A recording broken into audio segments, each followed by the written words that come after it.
뉴스 매거진 7 2부 시작합니다. 오늘 오후까지 제천과 단양 등 북부권에 시간당 30mm 안팎의 비가 쏟아지면서 크고 작은 피해가 잇따랐습니다. 내일 오전까지 강한 비가 다시 쏟아질 것으로 예보돼 시설물 관리 등 각별한 주의가 필요합니다. 박원 기자가 취재했습니다. 배수로가 막힌 굴다리 밑을 지나던 차량 한 대가 물에 반쯤 잠겼습니다. 제천 도아리에서는 빗물이 넘쳐 주택이 침수 위기에 놓이자 긴급 작업을 벌였습니다. 제천 강제동의 아파트 단지 앞 도로에는 지름 1m가량의 싱크홀이 생겼습니다. 청주 무심천 하상도로와 영동군 하상도로는 수위가 점점 높아지면서 통행이 전면 금지됐습니다.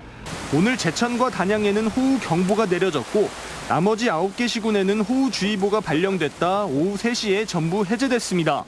당초 충북 남부 지역에 호우가 집중될 것으로 예상됐지만 비구름이 북부권으로 이동하면서 제천과 단양 등 북부 지역에 비가 집중됐습니다. 강수량은 제천 백운 129.5, 단양 영춘 128, 보은 97.4, 충주 85.3, 청주 상당 66mm 등을 기록했습니다. 이번 비는 오늘 밤부터 다시 강화되어 내일 30일 오전까지 돌풍과 천둥, 번개를 동반한 시간당 30mm 이상의 강한 비가 내린 곳이 있겠습니다. 청주 기상지청은 비로 인한 산사태와 침수, 축대 붕괴 등 안전관리에 주의를 당부했습니다. CJB 뉴스 박원입니다. 수많은 양민이 미국에 의해 무고하게 희생된 영동 노근리 사건이 발생한 지 올해로 꼭 70년이 됐습니다.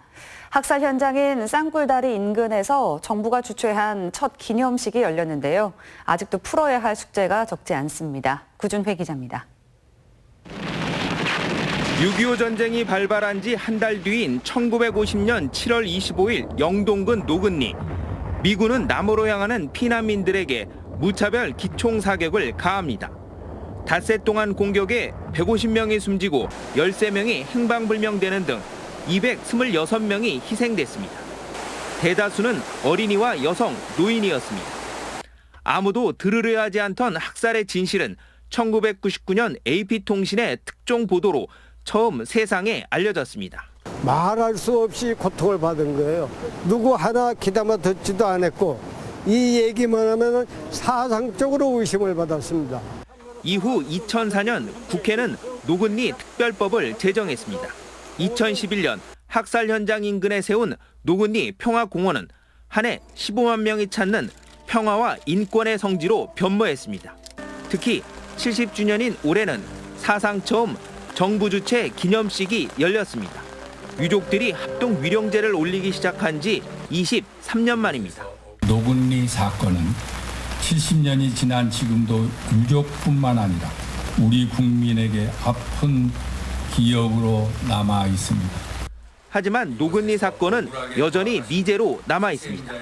당시 미군의 사격이 가능한 피난민 통제 지침을 한미가 함께 만든 것으로 드러나면서 우리 정부도 책임에서 자유로울 수 없게 됐습니다. 특히 유족 보상의 책임은 우리 정부에 있다고 저는 생각합니다.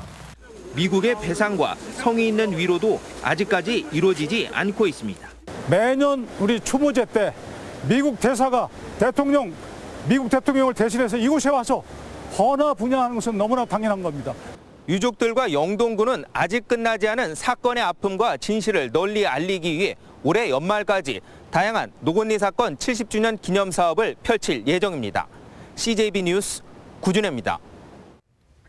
지난 2018년 청주시 반려동물 보호센터에서 유기견을 냉동고에 넣어 얼려 죽인 사건이 일어나 전국이 떠들썩했는데요. 해당 수의사에 대해 검찰이 약식 기소를 했고 법원도 벌금 300만 원을 선고했는데 양형이 과연 적절한지 사람들마다 생각이 좀 다른 것 같습니다. 진기윤 기자입니다. 지난 2018년 8월 청주시 반려동물 보호센터 사체 보관실에서 유기견 한 마리가 죽은 채 발견된 이른바 유기견 냉동고 학대 사건. 사체 보관실은 영하 4도의 냉동고로 당시 센터장은 유기견이 열사병 증세를 보여 열을 내리기 위해 사체 보관실에 넣어둔 거라고 주장했지만 법원은 센터장이 잔인한 방법으로 동물을 죽게 한 거라고 봤습니다. 수의사인 당시 센터장이 유기견이 죽을 정도로 건강이 좋지 않은 상태라는 걸 알면서도 사체 보관실에 넣어두면서 생명을 유지하기 위한 그 어떤 조치도 하지 않았다는 겁니다. 해당 센터장에겐 벌금 300만 원이 선고됐지만 처벌이 가볍다는 목소리도 나옵니다. 우선 검찰은 징역이나 금고에 처할 정도의 죄는 아니라고 봐서 약식 기소에 그쳤고 법원도 검찰의 의견에 따랐습니다. 하지만 지난해 서울 마포구에서 고양이를 수차례 바닥에 내려쳐 살해한 남성에게 징역 6개월이 선고되는 등 최근 동물학대 처벌이 무거워지는 가운데 이번 사건의 경우 사법기관이 동물보호법을 느슨하게 적용했다는 지적이 나옵니다. 수의사라고 하면 업무적으로 반려동물을 항상 대할 수밖에 없는 직업이잖아요. 그럼에도 불구하고 이런 행위가 발생했다는 건 일반적으로 봤을 때 충분히 가중 양형 요소가 많습니다. 그런데 그런 부분이 굉장히 좀 미비하게 반영이 된 게 맞죠.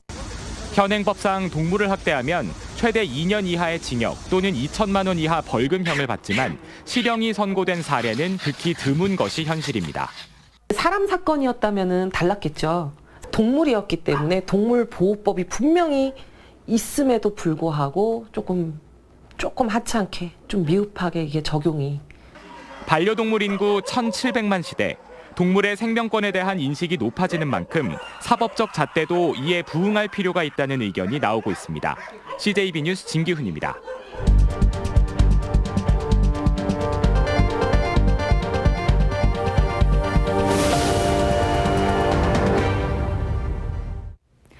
오늘의 뉴스 초점을 살펴보는 뉴스 브리핑 순서입니다. 보도국 조상우 기자 나와 있습니다.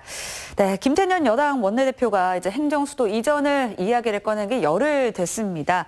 논의가 좀 굉장히 활발하게 되고 있지 않습니까? 네, 지난주 월요일 국회 교섭단체 대표 연설에서 세종시로 국회를 통째로 이전을 하고 청와대와 남아있는 정부 부처도 이제 옮기자 이런 제안이 나왔었는데 네. 열흘 만에 여러 가지 지금 얘기들이 나오고 있고 민주당에서는 세종시 행정수도 완성 TF까지 지금 만들어졌습니다. 네. 우원식 의원을 단장으로 한 민주당 행정수도 완성 추진단인데요. 다음 주 월요일에 세종시를 직접 찾아서 현지 실사까지 한다고 합니다. 세종시에는 이미 국회가 옮겨올 부지가 마련돼 있는데요.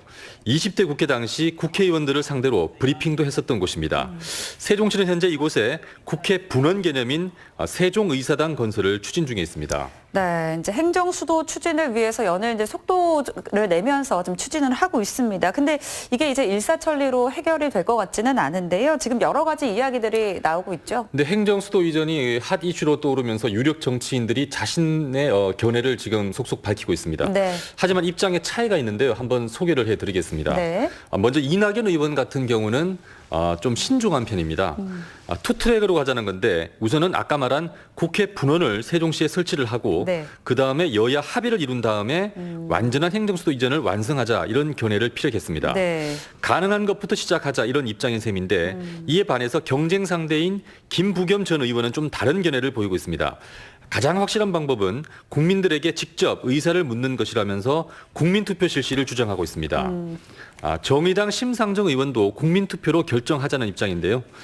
국회 원내 정당들이 행정수도 이전 및 국가균형발전 특별위원회를 만들어서 여기서 나온 합의안을 대통령이 국민투표에 붙이자 이런 견해를 밝혔습니다. 국민들의 의견을 듣자라는 것 같습니다. 결국은 이제 어떻게 이 행정수도 이전을 실현할 거냐 이제 방법론 아니겠습니까? 그렇습니다. 행정수도를 세종시로 하려면 2004년 헌법재판소의 위헌 판결을 넘어서야 합니다. 그렇죠. 네. 민주당 원내 지도부는 지금 법률로서 가능하다 이런 지금 견해를 보이고 있는데 네. 무슨 말이냐면 지금까지 세종시 건설의 근거가 되어온 행정도시법을 행정수도법으로 개정을 하거나 새로운 특별법을 만들면 된다는 겁니다. 물론 여기에는 헌법 소원이 제기되더라도 이번에는 헌법재판소가 달리 판단할 거란 기대감이 깔려 있습니다. 하지만 헌재 판단을 미리 예단하는 거 입법 모험주의라는 비판이 나올 수 있고요. 네. 무엇보다 행정수도 이전은 그야말로 국가 중대사인데 법률 갖고는 추진력을 갖기가 어려울 거라는 시각이 많습니다. 네, 이제 법률은 추진 근거가 좀 약하다. 그렇죠. 이렇게 본다면 뭐 개헌까지 좀 고려할 필요가 있을까요? 네, 가장 확실한 방법은 개헌입니다. 네. 헌법에 세종시를 행정수도로 한다는 규정을 두면 서울이 수도라는 관습헌법은 자동적으로 소멸되는 거니까요. 네. 이해찬 대표도 지난번 세종시 특강에서 이런 말을 했습니다. 개헌을 하면 명쾌해진다 이런 취지로 발언을 했었고요. 하지만 개헌은 가장 확실한 방법인 동시에 가장 가능성이 낮은 방법이기도 합니다. 우선 국회 재적의원 3분의 2 이상 찬성이 필요한데 현재 미래통합당 의석수만 103석으로 개헌 저지선을 확보한 상태입니다. 더구나 권력구조 개편이라든가 여러 가지 개헌안이 쏟아질 거고요. 이렇게 되면 행정수도 이전에 관한 생산적인 논의가 불가능할 거다 이런 시각이 지배적입니다. 네, 그렇다면 이제 국민투표가 좀 가장 현실적이라고 봐야 될까요? 그렇죠. 개헌과 국민투표 그리고 법률 이 세 가지 방안이 있는데요. 네. 국민투표를 주장하는 사람이 그래서 조금씩 늘고 있는 게 사실입니다. 헌법 72조는 대통령은 필요하다고 인정할 때 외교, 국방, 통일, 기타 국가 안위에 관한 중요 정책을 국민투표에 붙일 수 있다 이렇게 규정하고 있습니다. 그러니까 수도 이전은 국가 안위에 관련된 사항이기 때문에 이제 국민투표로 정당성을 확보하자 이런 얘기네요. 네, 물론 가장 빠른 길은 법률 재개정인데 네. 이게 좀 근거가 약하니까 국민투표로 가자 이런 의견이 지금 많이 나오고 있는 게 사실이고요. 네. 그런데 국민투표를 아무 때나 붙일 수 있는 게 아니지 않습니까? 그렇죠. 네, 일단 국민투표는 대통령 임기 중간에는 굉장히 부담스러운 거니까 하더라도 통과 가능성이 확실할 때 고려될 수가 있겠고요. 네. 또한 유권자 과반 이상이 투표에 참여해야 개표를 할 수 있습니다. 그러니까 투표함을 열 수 있다는 얘기죠. 네. 그렇기 때문에 내후년 지방선거를 비롯해서 법정 선거일에 치를 수밖에 없지 않나 이런 생각을 해봅니다. 근데 내후년이면 좀 너무 멀지 않을까 싶은데 어떠세요? 그렇죠. 내년 4월에 재보궐선거도 있습니다만 이게 이제 전국 선거가 아니고 특히나 이제 서울시장 보궐선거가 있습니다. 근데 네. 서울시장 보궐선거가 있는데 수도를 서울에서 세종시로 옮기자 이 국민투표 붙인다는 게 좀 부담스럽지 않겠습니까? 아, 그렇습니다. 또 그런 문제가 있습니다. 네, 앞으로 이제 행정수도 이전 문제 어떻게 좀 전개가 될지 지켜봐야 될 것 같습니다. 조사용 기자 수고하셨습니다.